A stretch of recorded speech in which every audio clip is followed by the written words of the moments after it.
Halo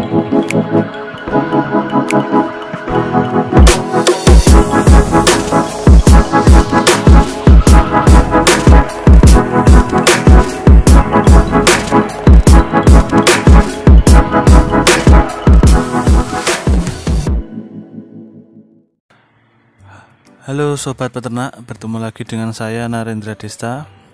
Hari ini kebetulan sedang mengikuti kegiatan pengambilan sampel darah pada sapi bersama teman-teman dari Laboratorium Kesehatan Hewan Kabupaten Gunung Kidul. Jadi sapi-sapi ini adalah sapi yang akan dikirim ke luar daerah. Ini tepatnya ke daerah Jawa Barat. Jadi sapi-sapi ini digunakan untuk hewan kurban karena sebentar lagi sudah mendekati Hari Raya Idul Kurban.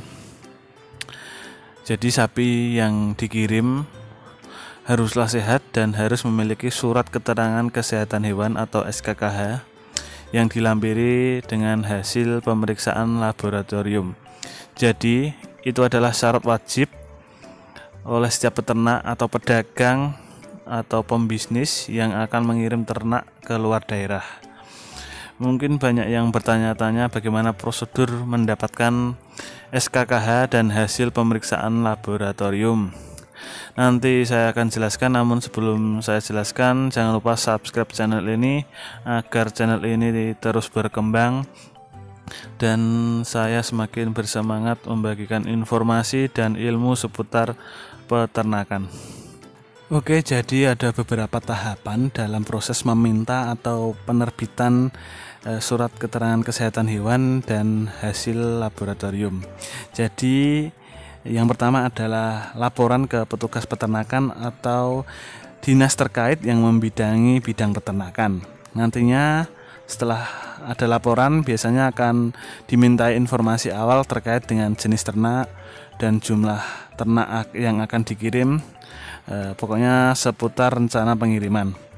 Selanjutnya tim akan datang ke lokasi di mana ternak yang akan dikirim dikumpulkan.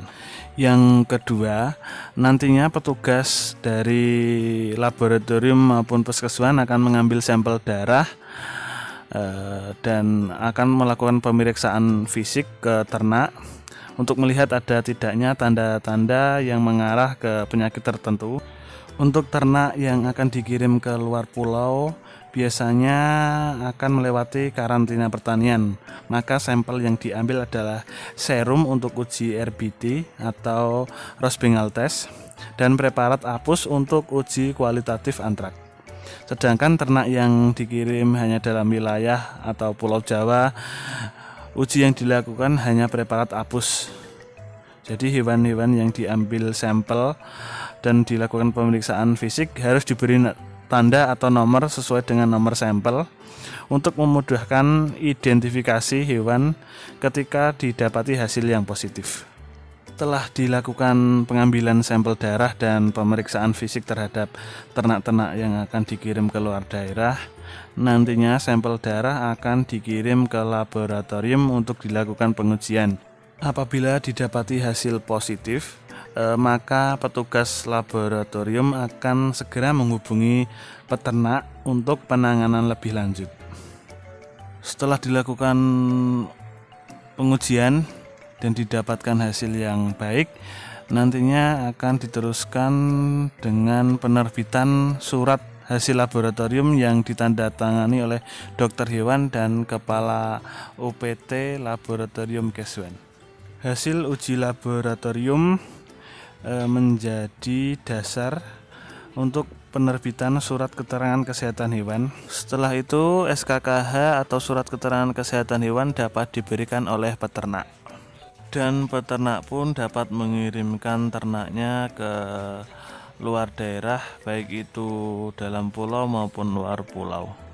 Selain itu, SKKH atau surat keterangan kesehatan hewan dan hasil laboratorium menjadi dokumen penting dalam perjalanan, karena biasanya nanti saat di perjalanan maupun di karantina pertanian akan dimintai surat tersebut. Selain mempermudah dalam perjalanan, diterbitkannya SKKH dan surat lab menandakan bahwa hewan yang kita kirim adalah hewan yang sehat dan tidak membawa penyakit yang menular terhadap hewan lainnya maupun ke manusia. Mungkin itu saja yang bisa saya sampaikan mengenai pengiriman ternak ke luar daerah. Semoga informasi ini bermanfaat dan semoga para sobat peternak yang juga sering melakukan pengiriman ternak atau jual beli ternak ke luar daerah hendaknya mengetahui dan memahami prosedur dan tata laksana pengiriman ternak ini agar semua dapat berjalan lancar dan aman tentunya. Terima kasih sudah menonton video ini. Jangan lupa like, komen, dan subscribe. Sampai jumpa di video selanjutnya. Terima kasih.